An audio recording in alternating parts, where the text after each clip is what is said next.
বাংলাদেশের প্রধানমন্ত্রী তারেক রহমানের সম্ভাব্য দিল্লি সফরকে ঘিরে নতুন রাজনৈতিক ও কূটনৈতিক সমীকরণ তৈরি হয়েছে।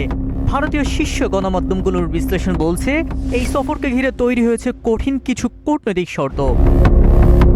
একদিকে সাবেক প্রধানমন্ত্রী শেখ হাসিনার প্রত্যর্পণ দাবি, অন্যদিকে ভারতের মাটিতে তার প্রকাশ্য অবস্থানের বিরুদ্ধে ঢাকার কড়া বার্তা। এই দুই বিষয়কে ঢাকা দিল্লির সম্পর্কের মূল রেডলাইন হিসেবে চিহ্নিত করছেন ভারতীয় কূটনীতিবিদেরা। বাংলাদেশের পররাষ্ট্র মন্ত্রণালয় স্পষ্ট জানিয়েছে, সমমর্যাদা উপযুক্ত কূটনৈতিক পরিবেশ নিশ্চিত হলেই কেবল সফরের বিষয়ে অগ্রগতির পথ সুগম হবে।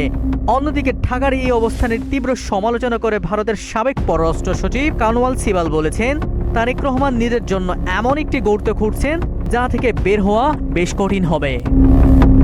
তবে সাবেক কূটনীতিক বিদ্যা হোসেন সুনি মনে করছেন, এই সফর তিস্তা ও রোহিঙ্গা সংকট নিরসনে নতুন দুয়ার খুলে দিতে পারে। পাশাপাশি নয়াদিল্লিও জানিয়েছে, ব্রিক্স সম্মেলনে বাংলাদেশের প্রতিনিধি দলকে সম্মানজনক অভ্যর্থনা জানাতে প্রস্তুত ভারত।